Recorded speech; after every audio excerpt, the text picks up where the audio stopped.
Good morning to all. MSc semester 3 chemistry के paper first के पहले लेक्चर में आप सभी का स्वागत है। हम जो पेपर पढ़ने वाले हैं उसका नाम है एडवांस्ड स्पेक्ट्रोस्कोपिक टेक्निक्स और उसमें टोटल 5 यूनिट हैं आपके। और जो फर्स्ट यूनिट है आपकी वो है मास स्पेक्ट्रोमेट्री और इसे हम शुरू करेंगे आज से। मास स्पेक्ट्रोमेट्री को हम शॉर्ट में एमएस कहेंगे।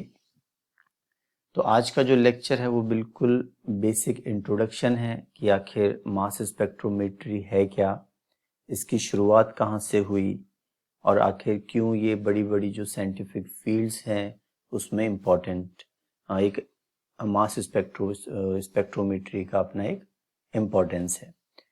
तो चलिए शुरू करते हैं हम। सबसे पहले तो एक बात ये कि आपने अभी इससे पहले वाली स्लाइड में देखा कि हमने मास स्पेक्ट्रोमेट्री लिखा था, मास स्पेक्ट्रोस्कोपी नहीं लिखा था। तो ये सबसे पहला क्वेश्चन यही आपसे कोई जनरल में पूछ सकता है वाइवा में कि आखिर ऐसा क्यों है। तो बच्चों ध्यान दें कि जब आपने सेमेस्टर फर्स्ट में स्पेक्ट्रोस्कोपी शुरुआत करी होगी तो वहाँ आपने डेफिनेशन पढ़ी होगी कि it is the study of interaction of electromagnetic radiations with matter, यानी मैटर और इलेक्ट्रोमैग्नेटिक रेडिएशंस का जब इंटरेक्शन होता है तो उसको जब स्टडी किया जाता है तो उसको हम स्पेक्ट्रोस्कोपी कहते हैं। अभी मैटर क्या चीज़ है? मैटर वो सारी चीज़ है जो आपको आसपास दिख रही है, सॉलिड, लिक्विड या फिर गैसेस स्टेट, या फिर हम कहें कोई पदार्थ की जो और भी अवस्थाएं होती हैं, स्टेट्स ऑफ मैटर जो होती हैं।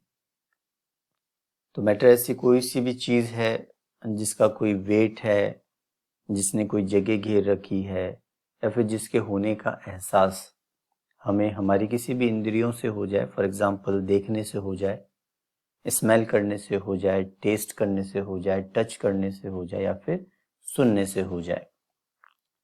और स्टेट्स ऑफ मैटर आपको पता ही है, सॉलिड है, लिक्विड है, गैस है, प्लाज्मा भी है, और भी जो स्टेट्स हैं वो पाई जाती हैं। तो जब आप ये सोचे कि मैटर अगर सॉलिड है, चाहे लिक्विड है, गैस है, वो किससे मिलके बना हुआ होगा? वो एटम से मिलके बना है, आयन से मिलके बना है, या फिर मॉलिक्यूल से मिलकर के बना हुआ होगा। एटम्स के बीच में क्या होता है? दो एटम्स के बीच में बॉन्ड होता है। बॉन्ड कोई सा भी हो सकता है, कोवेलेंट, आयनिक, मेटेलिक, कोई सा भी हो सकता है। तो आप ये सोचें कि जब इलेक्ट्रोमैग्नेटिक रेडिएशंस किसी मैटर से, चाहे वो सॉलिड, लिक्विड, गैस कुछ भी हो, तो उसमें से जब इलेक्ट्रोमैग्नेटिक रेडिएशंस को पास किया जाता है तो उस मैटर में क्या चेंज आएगा? इलेक्ट्रोमैग्नेटिक रेडिएशंस का मतलब एनर्जी है। तो वो जब किसी मैटर से पास होगा तो क्या एटम्स के बीच में जो बॉन्ड है वो वाइब्रेट करने लग जाएंगे? तो हम वाइब्रेशनल स्पेक्ट्रोस्कोपी पढ़ते हैं। क्या इलेक्ट्रोमैग्नेटिक रेडिएशंस पास होने पर एटम्स या बॉन्ड्स जो हैं वो रोटेट होने लग जाएंगे? तो वो रोटेशनल स्पेक्ट्रोस्कोपी में पढ़ते हैं। और अगर इलेक्ट्रोमैग्नेटिक रेडिएशंस पास होने पर इलेक्ट्रॉन्स का ट्रांजिशन हो जाए लोअर एनर्जी से हायर एनर्जी में, तो उसे हम ट्रांसलेशनल स्पेक्ट्रोस्कोपी कहते हैं।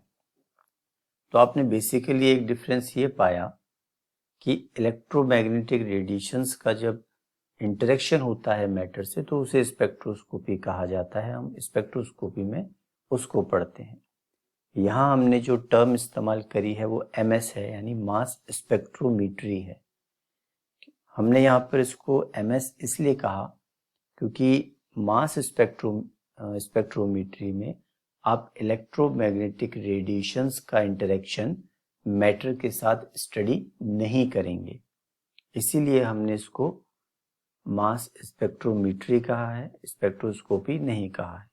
स्पेक्ट्रोस्कोपी में ज़रूरी है इंटरेक्शन होना इलेक्ट्रोमैग्नेटिक रेडिएशंस और मैटर के बीच में, लेकिन यहाँ पर मास स्पेक्ट्रोमेट्री में क्योंकि ऐसा नहीं होता है, इसीलिए इसको हमने मास स्पेक्ट्रोस्कोपी ना कह करके मास स्पेक्ट्रोमेट्री कहा है।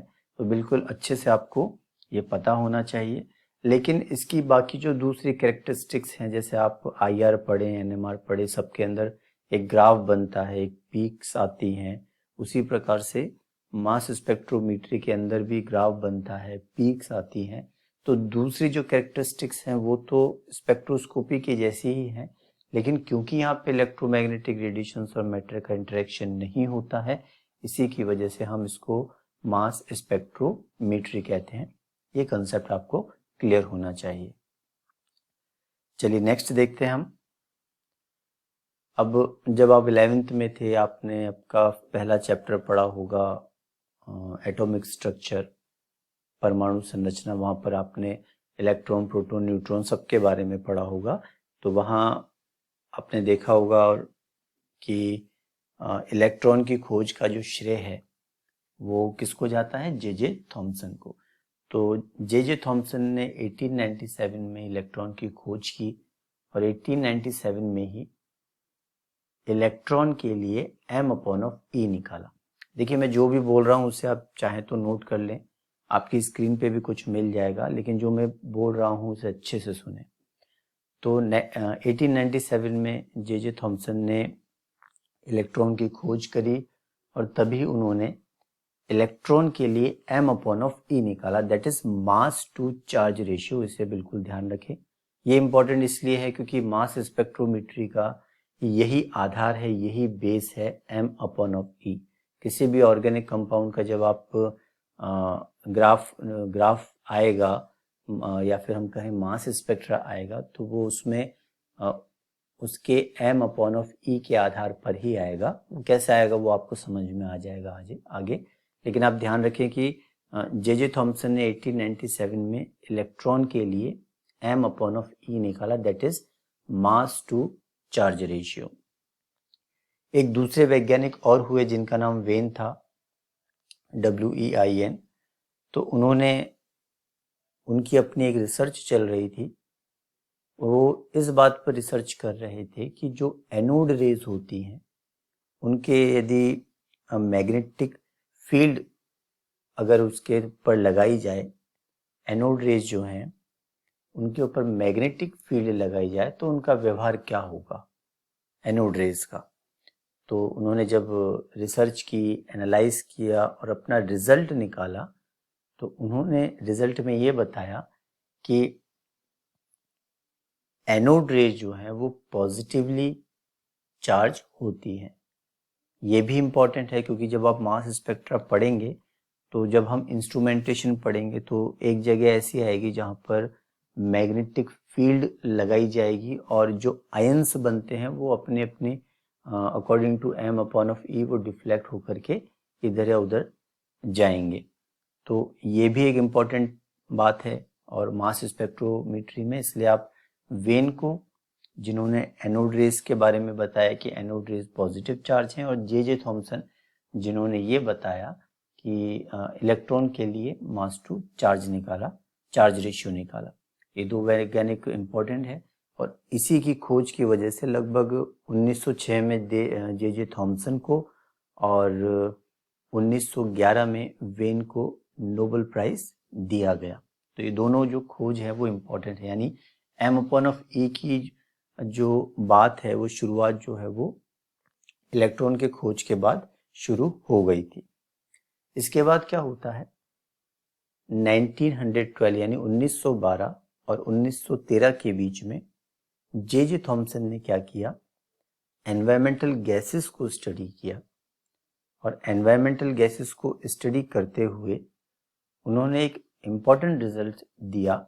वो ये कि आपको पता होगा कि नियॉन जो है, नियॉन 20, अब बात करें कि नियॉन 20 के साथ साथ नियॉन 22 भी एनवायरमेंट में प्रेजेंट होती है।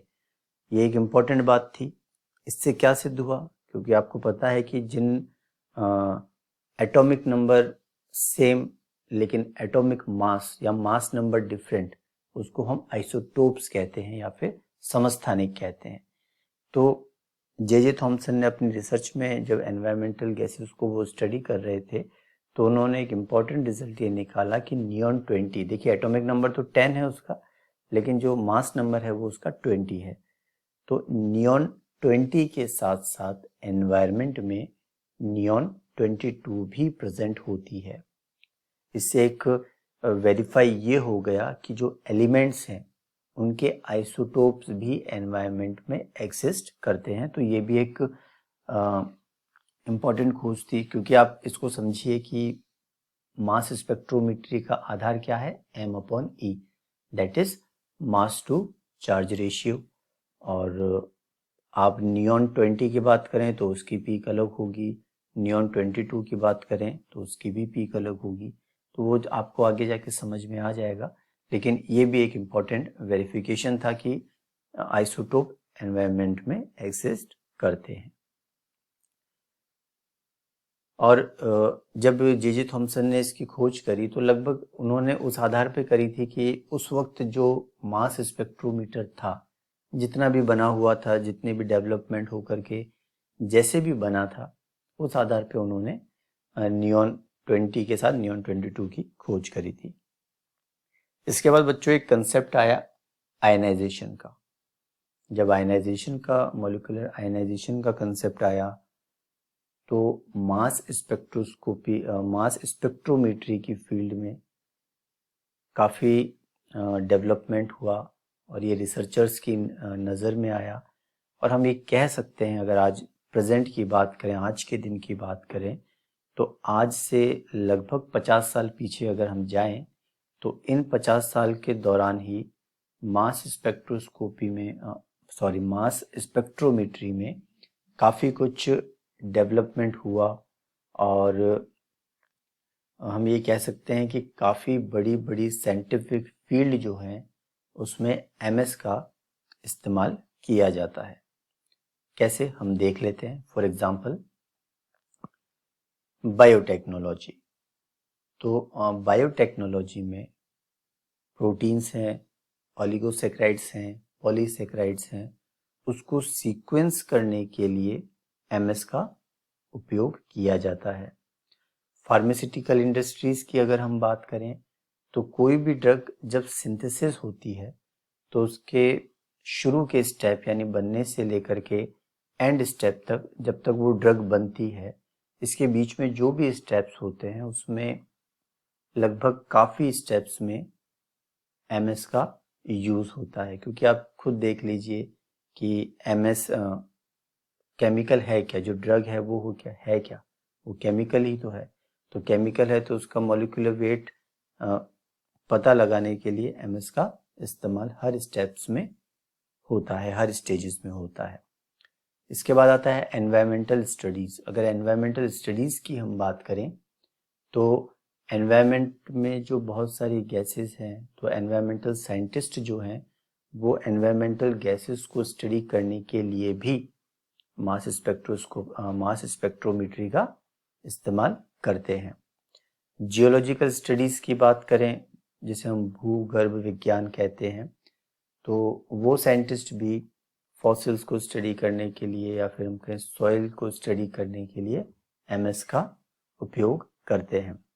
और अदर फील्ड्स भी हैं, फॉर एग्जांपल यूरिन टेस्ट हुआ या फिर जो ब्लड टेस्ट जो होता है उसमें स्पेशली किसी कोई मार्कर जो, या फिर हम कहें कि कोई ऐसा एजेंट जिसकी वजह से कैंसर कॉज हुआ है, उसको डिटेक्ट करने के लिए भी मास स्पेक्ट्रोमेट्री का यूज़ किया जाता है। तो हम ये कह सकते हैं कि पिछले 50 सालों में एमएस का जो यूज़ है वो वाइडली इंक्रीज हुआ है, बहुत ज़्यादा तरक्की हुई है इस एमएस की फील्ड में, और ये काफ़ी बड़ी बड़ी फील्ड्स में इस्तेमाल किया जाता है। इसके बाद आप देखें, चलिए ये तो हमने इसकी हिस्ट्री जान ली कि वहाँ से शुरुआत हुई, आखिर हम इसको पढ़ तो रहे हैं लेकिन आखिर इसकी इम्पोर्टेंस क्या है। तो अब ये आगे आता है कि आखिर ये है क्या मास स्पेक्ट्रोमेट्री।